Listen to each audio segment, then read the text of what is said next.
This is just a quick review of a 2019 Honda CRF250L. This is the non-ABS version.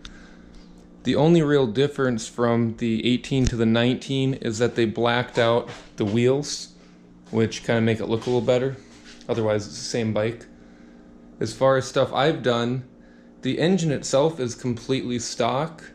I put an LED headlight. You can see there it's a little brighter.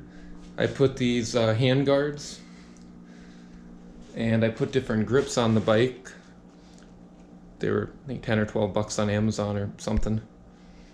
And then I put tires, which were probably the biggest upgrade. These tires are the IRC TR8, and they got about 1,200 miles on them. They still got a decent amount of life left. They're starting to wear a little bit though. And this back tire is actually larger than the stock tire.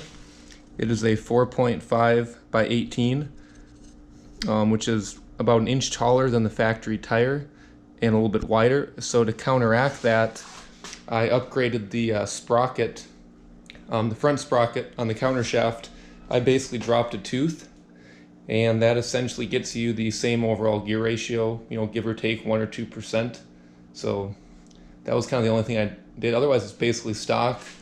I weigh about 160 pounds. With me on it, this bike will go anywhere from like 77 to 82. It, you know, depends on the wind and the road. So roughly 80, miles an hour in real life usage. And then I also put the fender eliminator on the back. This is the DRC Edge 2 version. It was really easy to hook up, and it looks really good. I like it. And let's start it up. As you can see, I got about 2,500 miles on it. As far as maintenance, I changed oil, checked the air filter, that's basically it.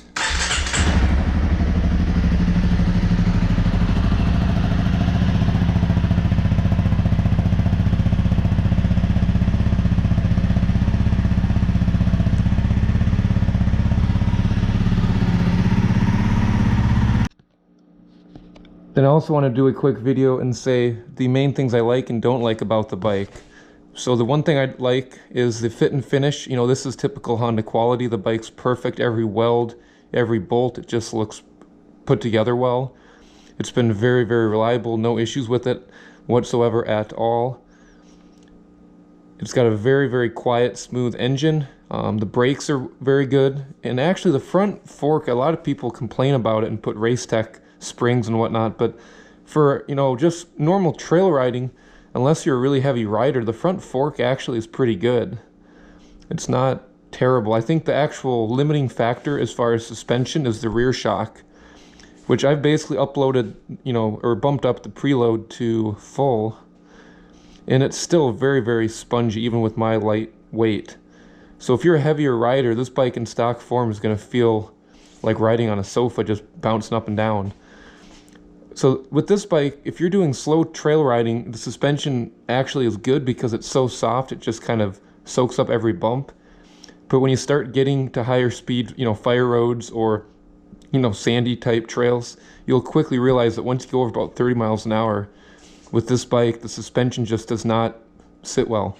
You'll start just kind of bouncing up and down, and, if you go off any small jump at all, you're going to bottom the suspension the second you, get an inch of air.